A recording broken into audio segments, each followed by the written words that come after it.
મત લીધા, હવે ચાલવાનું નથી, ત્યારે આજે નેતાઓ પણ રોડ પર ઉતરીને બે હાથ જોડે છે, આજે રોડ પર ઉતરીને ડિસ્કો કરે છે, નાચવું કરે છે. આવનારા દિવસોમાં અમારી ટીમ એટલી મહેનત આ વિસ્તારમાં કરશે તમારા માટે, એટલા પ્રયાસ આ વિસ્તારમાં કરશે કે તમારા સાંસદ, તમારા મંત્રી તંત્રી, તમારા તલાટી કમ મંત્રી તમને નહોતા મળતા ને, થોડા દિવસ ખાલી અમને આપો, આ તમારા મંત્રી તંત્રીઓ તમારા ગામડે ગલીએ ગલીએ અમે ફરતા કરી દઈશું. એ લોકો ચૂંટણી આવે અને બહાર નીકળતા હતા, હવે તમારા 12માં પણ આવશે, તમારી ભજનમાં પણ આવશે, તમે છઠ્ઠીમાં બોલો છો છઠ્ઠીમાં પણ આવશે, અને તમે કહેશો ભાઈ ગોદ ભરાય છે તો તેમાં પણ આવશે, કહેશો કે ભાઈ આણું છે આણુંમાં આવજો તો આણુંમાં પણ આવશે. કેમ કે ત્રીજો મોરચો ચાલવા લાગ્યો છે, દોડવા લાગ્યો છે, એમની ખુરશીઓ અને સત્તાઓ જતી રહેવાની છે, એટલા માટે આ લોકો આજે અમને ટાર્ગેટ કરે છે. પણ મારા સાથીઓ, અમે કેમ કવાંટમાં આવીએ છીએ? અમે કવાંટમાં એટલા માટે આવીએ છીએ, અમારે તુણખેડામાં અમે તે વખતે ગયા, અમારી જ્યારે યુવાન તો દીકરી, અમારી બેન રસ્તો ન હોવાથી એને એમ્બ્યુલન્સ ન પહોંચી, ડિલિવરીની પીડાથી એની પીડા ઉપડી અને ગામના યુવાનો ઝોલીમાં લઈને જતા હતા, એ બેન રસ્તામાં મરી ગયા. એ બેનના ઘરે હું ગયો અને દીકરો નાનો હતો, એ દીકરો રડે, એનો પરિવાર રડે, ત્યારે અમે બેનનું દુઃખ અમે મહેસૂસ કરીએ છીએ. જે બેન સાથે આ થયું એ આ ભાજપના નેતાઓને ખબર નથી પડતી.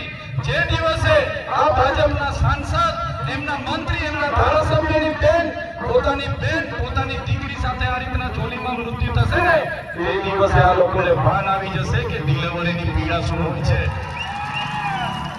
અમે આ કવાડની દીકરીને અમારા પોતાની બેનનું દુઃખ સમજીને મહેસૂસ કરીએ છીએ. અમારા ખેડૂત સાથે આજે અન્યાય થાય છે, અત્યાચાર થાય છે, અમારા યુવાનો સાથે આજે લાઠીચાર્જ થાય છે, અમારા યુવાનો ભણી ગણીને આગળ વધે પણ એને રોજગાર નથી મળતો, નોકરી નથી મળતી, પેપરો ફૂટે છે, નલ સે જલના નામે કરોડો રૂપિયાના કૌભાંડો થાય છે. આજે ગામડામાં રોજગારી આપવા માટે મનરેગા હતી, એમાં મંત્રી અને તંત્રીએ કરોડો રૂપિયાના કૌભાંડો કર્યા. આજે અમારા લોકો વિસ્તાર પોટલા અને બદલમાં ચોખા લઈને શહેરોમાં મજૂરીએ જાય છે. આજે અમારા લોકો નર્મદામાં પોતાની જમીન આપી આખાને આગળ ગામડા વિસ્થાપિત થયા. રામી ડેમ હોય, ગરડાળા ડેમ હોય, ઉકાઈ ડેમ હોય કે કરજણ ડેમ હોય, આજે આદિવાસી સમાજ અનેક રીતે પોતાના ગામથી વિભાજિત થયો છે, પોતાના સમાજથી વિભાજિત થયો છે, પોતાની સંસ્કૃતિથી વિભાજિત થયો, પોતાની પ્રકૃતિથી વિભાજિત થયો, અને અમારા લોકોને આજે પણ નર્મદાનું પાણી નથી મળતું. ત્યારે આ સરકારને અમે કહેવા માંગીએ છીએ, અમારો સમાજ હવે અધિકારોની વાત કરે છે, અમારા અધિકારો તમે અમને આપો, સંવિધાનમાં જે અમને પ્રાવધાન છે, અમારી અનામત તમે અમને આપો, અમારી જમીનો તમે પ્રોજેક્ટના નામે છીનવાની વાત કરો છો.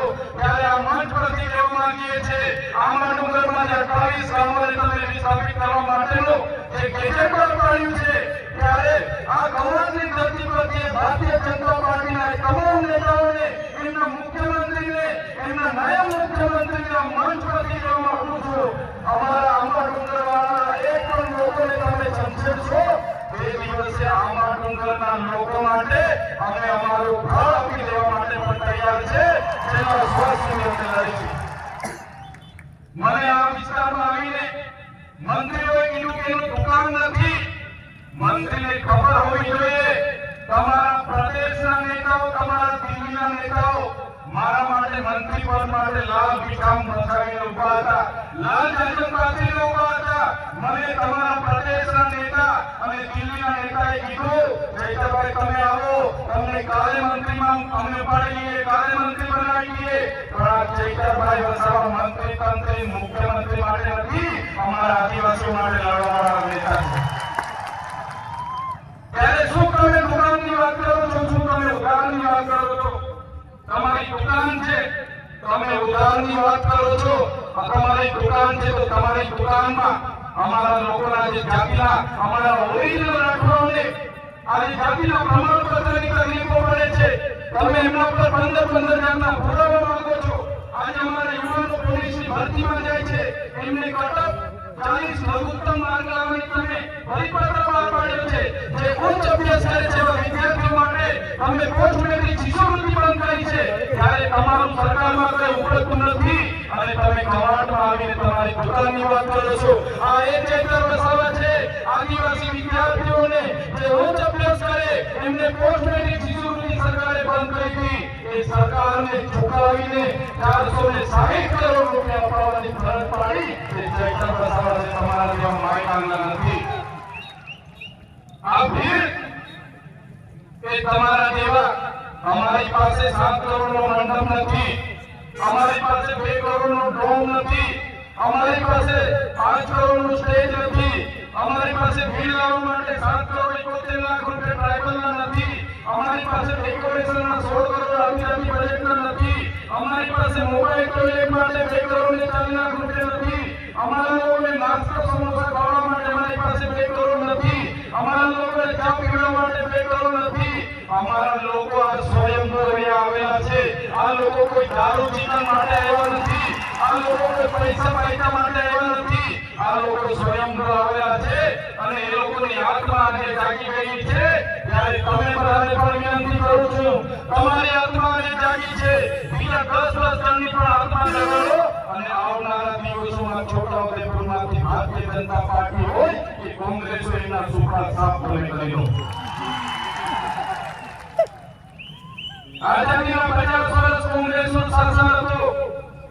એ જમાનામાં ડેમોની પરિયોજનાઓ બની, એમના એમઓયુ થયા, પ્રોજેક્ટો થયા, રોડ થયા, કોરિડોર થયા, નહેરો નીકળી, હાઈ ટેન્શન લાઈનો નીકળી અને બધા જ પ્રકારના પ્રોજેક્ટો થયા. એ પ્રકારે ભારતીય જનતા પાર્ટીની 30 વર્ષની શાસનમાં એનું અમલ થયું. આજ દિન સુધી પૈસા નથી લાગ્યું, અનુસૂચિ 5 લાગુ નથી. આપણને જે આર્ટિકલ 230 આર્ટિકલ 330 332 અંતર્ગત શૈક્ષણિક અને રાજકીય અનામત મળ્યું છે, એને પણ આજે છીનવવાની વાત છે. આપણા તમામ તોત્રે ગૌરવ અને અધિકારો છીનવવાની વાત છે. પૈસા એક અંતર્ગત ગ્રામ સભાના પાવરો છીનવવાની વાત છે. ત્યારે આજે મારા વડીલોને, મારી માતાઓને, મારા યુવાન સાથીઓને હું આહ્વાન કરવા માટે આવ્યો છું. આજે મંચ પર બેઠેલા તમામ સરપંચો, અમારા તમામ પદાધિકારીઓ તમારા માટે લડવા માટે તૈયાર છે. આ ચૈતર વસાવા તમારા માટે છેલ્લા શ્વાસ સુધી લડવા તૈયાર છે. પણ મારા વડીલો, મારી માતાઓ, મારા યુવાન સાથીઓ, તમને હું વિનંતી કરવા માટે આવ્યો છું કે હવે તમે તૈયાર થઈ જાઓ. આ લોકોના છૂટા વાયદામાં નથી આવવાનું. આપણી અસ્મિતા બચે, આપણી સંસ્કૃતિ બચે, આપણી જમીન બચે, એ માટે આપણે બધાએ તૈયાર થઈને હવે આવનારી ચૂંટણીમાં ઈટનો જવાબ પત્રથી આપી દેવા માટે તમારે તૈયાર રહેવું પડશે. અહીંયા મંત્રી આવ્યા હતા 3 દિવસ પહેલા, એમણે કીધું એવો તો કોઈ પ્રોજેક્ટ અમારા ડુંગરનો નથી, એવો તો કોઈ પ્રોજેક્ટ હાઇડ્રો પાવરનો નથી. ત્યારે સાથીઓ, એ મંત્રીની જેમ હું હવામાં વાત કરવા નથી આવ્યો, એ મંત્રીને હું કહેવા માટે આવ્યો છું.